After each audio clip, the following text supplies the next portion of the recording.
Hello friends, welcome back to my channel. Currently high on demand നിൽക്കുന്ന Casio royal AE1200 ആണ് എൻ്റെ daily watch. അപ്പോൾ ഞാൻ ഇന്ന് ചെയ്യാൻ പോകുന്നത് ഈ വാച്ച് ഞാൻ ഡെയിലി വെയർ ചെയ്യുന്നതിന് തന്നെ എനിക്കതിൽ ഫ്രണ്ടിലെ പെയിൻറ്റൊക്കെ ഒരുപാട് പോയിട്ടുണ്ടായിരുന്നു. അപ്പം മോൾഡും ചേഞ്ച് ചെയ്ത് ഞാൻ അതിനൊരു ലെതർ സ്ട്രാപ്പും യൂസ് ചെയ്യാമെന്ന് കരുതി. അപ്പോൾ നേരെ വീഡിയോയിലേക്ക് പോവാം.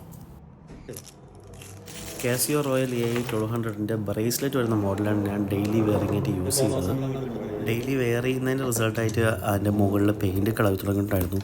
അപ്പോൾ ഞാൻ കരുതിയത് മോൾഡ് എനിക്കൊന്ന് ചേഞ്ച് ചെയ്യണം. അങ്ങനെ ആലി എക്സ്പ്രസ്സിൽ തപ്പിയപ്പോൾ കിട്ടിയ ഒരു സാധനമാണിത്. സ്റ്റെയിൻലെസ് സ്റ്റീൽ മോൾഡാണ്. കറക്റ്റ് എൻഗ്രേവിംഗെല്ലാം വരുന്നുണ്ട്. ഇലുമിനേറ്ററിൻ്റെതും വേൾഡ് ടൈം എല്ലാത്തിൻ്റെയും ഇൻഗ്രേവിങ്ങൾ വരുന്നുണ്ട്. പിന്നെ ഒറിജിനൽ കേസിങ്ങിനേക്കാളും കുറച്ചുകൂടെ ഹൈറ്റ് കൂടുതലാണ്.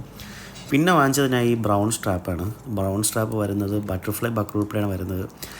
പുതിയ ഇപ്പം ട്രെൻഡിങ് ആയി നിൽക്കുന്ന ഏതാ AE1200 WHL അതിൻ്റെ ഒരു മോഡൽ കണ്ടിട്ട് ഇൻസ്പയർ ആയിട്ടാണ് അതൊരു ബ്രൗൺ സ്ട്രാപ്പ് വാങ്ങിച്ചത്. അതെനിക്ക് ബ്രൗൺ സ്ട്രാപ്പ് ഇഷ്ടപ്പെട്ടു. നല്ല ഭംഗിയുണ്ട് കാണാനായിട്ട്. പക്ഷേ ഇതിലെങ്ങനെ ഉണ്ടാവുമെന്ന് എനിക്ക് അറിയത്തില്ലായിരുന്നു. ട്രൈ നോക്കാമെന്ന് എഴുതിയിട്ടാണ് വാങ്ങിച്ചത്. പക്ഷേ കോപ്പർ ആ ഒരു കേസിങ് എനിക്ക് താല്പര്യമില്ലായിരുന്നു. അതുകൊണ്ട് തന്നെ ഈ സ്റ്റെയിൻലെസ് സ്റ്റീൽ കളർ തന്നെ കീപ്പ് ചെയ്യാമെന്ന് എഴുതിയിട്ട് അത് തന്നെ ഓർഡർ ആക്കിയത്. അപ്പോൾ എനിക്ക് രണ്ട് സ്ട്രാപ്പ് മാറി മാറി യൂസ് ചെയ്യാം. എൻ്റെ ഔട്ട്ഫിറ്റിന് മാച്ച് ചെയ്യുന്ന രീതിക്കൊക്കെ യൂസ് ചെയ്യാൻ പറ്റും. പിന്നെ ഇതിൻ്റെ ബാക്കിൽ എൻഗ്രേവിങ് ആ ഒരു സംഭവം എനിക്ക് മിസ് ചെയ്യണമെന്നില്ലായിരുന്നു. കാര്യം എനിക്ക് പുതിയ മോൾഡ് വാങ്ങിച്ചപ്പോൾ തന്നെ അതിൻ്റെ കൂടെ വേറൊരു ബാക്ക് പ്ലേറ്റ് കിട്ടി. പക്ഷേ എനിക്കത് യൂസ് ചെയ്യാൻ താല്പര്യമില്ല. അത് അത്ര എനിക്ക് ക്വാളിറ്റി ആയിട്ട് ഫീൽ ചെയ്യുന്നില്ലായിരുന്നു. അതുകൊണ്ട് ഞാൻ ഒറിജിനൽ ബാക്ക് പ്ലേറ്റ് എനിക്ക് യൂസ് ചെയ്യുന്നത്. പിന്നെ പുതിയതിന് മറ്റതിനേക്കാളും മൊത്തം വാച്ചിനേക്കാളും വെയിറ്റ് കൂടുതലാണ് ആ മോൾഡ് മാത്രം. കാസിയോയുടെ ഒറിജിനൽ വരുന്നതിന് വളരെ ലൈറ്റ് വെയിറ്റ് ആണ്. I think it's around 100 gram something. ഈ മോൾഡ് മാത്രം അതിൽ കൂടുതലുണ്ട്. നല്ല വെയിറ്റ് ഉണ്ട്. ഞാൻ യൂസ് ചെയ്യുന്ന ടൂൾസ് എന്ന് പറയുന്നത് ബേസിക്കായിട്ട് ജസ്റ്റ് സ്ട്രാപ്പ് റിമൂവ് ചെയ്യാനോ അല്ലെങ്കിൽ ബ്രേസ്ലെറ്റിൻ്റെ അളവ് ചെറുതാക്കാനോ അതിനൊക്കെ വേണ്ടി യൂസ് ചെയ്യുന്ന ബേസിക്കായിട്ടുള്ള ടൂൾസ് മാത്രമേ എൻ്റെ കയ്യിൽ ഉണ്ടായിരുന്നുള്ളൂ. പിന്നെ ഞാൻ ടെമോയിൽ നിന്ന് വാങ്ങിച്ച ഒരു ചെറിയൊരു സ്ക്രൂ ഡ്രൈവറാണത്. അത് കണ്ണാടിയൊക്കെ ടൈറ്റ് ചെയ്യാൻ വേണ്ടിയിട്ട് വാങ്ങിച്ചതാണ്. ആ ടൂൾ വെച്ചിട്ടാണ് ഞാൻ ഇതിൻ്റെ ബാക്കിലെ പാനൽ റിമൂവ് ചെയ്യാൻ വേണ്ടി ട്രൈ ചെയ്തത്. 4 3 എങ്ങനെയൊക്കെ നല്ല രീതിക്ക് റിമൂവ് ആക്കി. പക്ഷേ ലാസ്റ്റ് ഒരെണ്ണം നല്ല പാടായിരുന്നു. എൻ്റെ കയ്യിൽ നിന്ന് ഗ്രിപ്പും കിട്ടുന്നില്ലായിരുന്നു. തിരിതിങ്ങി പോകുന്നുണ്ടായിരുന്നു. എങ്ങനെയൊക്കെയോ ഊരിയെടുത്തു, ഓക്കെ ആക്കി.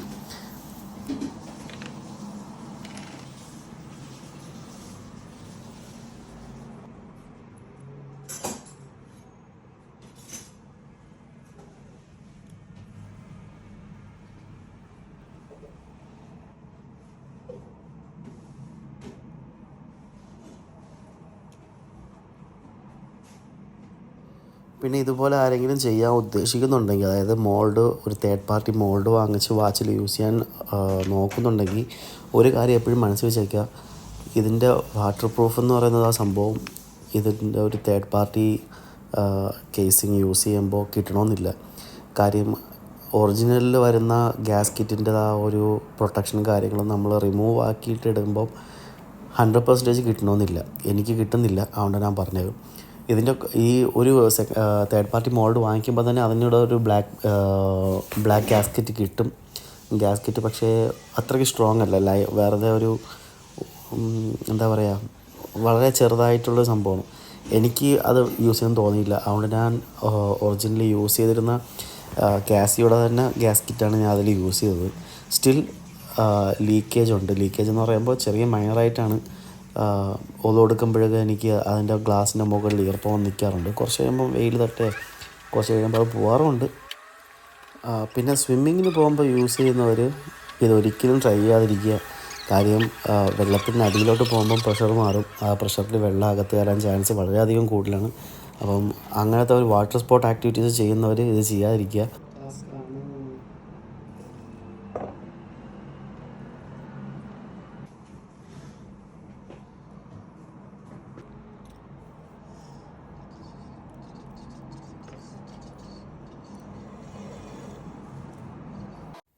പിന്നെ ഈ സ്ട്രാപ്പ് ഡിസൈൻ ഞാൻ നേരത്തെ പറഞ്ഞ പോലെ WHLനെ ഇൻസ്പയർ ചെയ്താണ് ഞാൻ വാങ്ങിച്ചത്.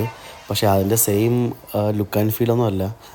WHL ഒറിജിനൽ വരുന്നതിൽ കുറച്ചും കൂടെ കനം ഉണ്ടാവും. നടുക്ക് തിക്കായിട്ട് വരും. കാണാൻ കുറച്ചും കൂടെ ഭംഗിയാണ്. പക്ഷേ ഇത് ജസ്റ്റ് ഫ്ലാറ്റാണ്. നോർമൽ ഒരു സ്ട്രാപ്പാണ്. ഈ ബട്ടർഫ്ലൈ ബക്കിള് എനിക്ക് പണ്ടേ ഇഷ്ടമുള്ള സംഭവമാണ്. നമ്മുടെ ഈ ചെയിൻ വാച്ചിട്ട് കൊള്ളത് പോലെ തന്നെ ലെതറിൽ യൂസ് ചെയ്ത് നോക്കണം എനിക്ക് നേരത്തെ ആഗ്രഹം ഉണ്ടായിരുന്നു.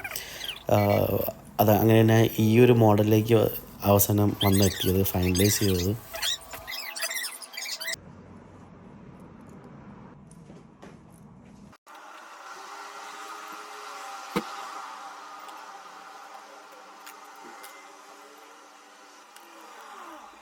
ഈ ബട്ടർഫ്ലൈ ബക്കിൾ നമ്മൾ ലെതറിൽ യൂസ് ചെയ്യുന്നത് ഇച്ചി ചടങ്ങുള്ള പരിപാടിയാണ് എന്നെനിക്ക് മനസ്സിലായത് ഈ ലെതർ അഡ്ജസ്റ്റ്മെൻറ്റ് അതിലോട്ട് വന്നപ്പോഴാണ്, അഡ്ജസ്റ്റ് ചെയ്യുന്നതിലോട്ട് വന്നപ്പോഴാണ്.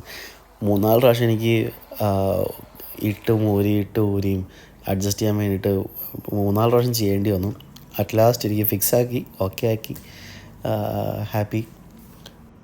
വെയിറ്റ് വൈസ് നോക്കുമ്പം ആ ഒരു കേസ് മാറ്റിയപ്പോൾ തന്നെ നല്ലൊരു വെയിറ്റ് ചേഞ്ച് വന്നായിരുന്നു, നല്ല ഹെവി ആയിട്ടുണ്ടായിരുന്നു. പക്ഷെ കയ്യിൽ ഇട്ടുമ്പം അത്രയും നാളും ലൈറ്റ് വെയിറ്റ് ഇട്ടുകൊണ്ടിരുന്നിട്ട് പിന്നെ ഒരു വെയിറ്റ് കയറുമ്പോൾ ഒരു ഫീൽ ഉണ്ടായിരുന്നു.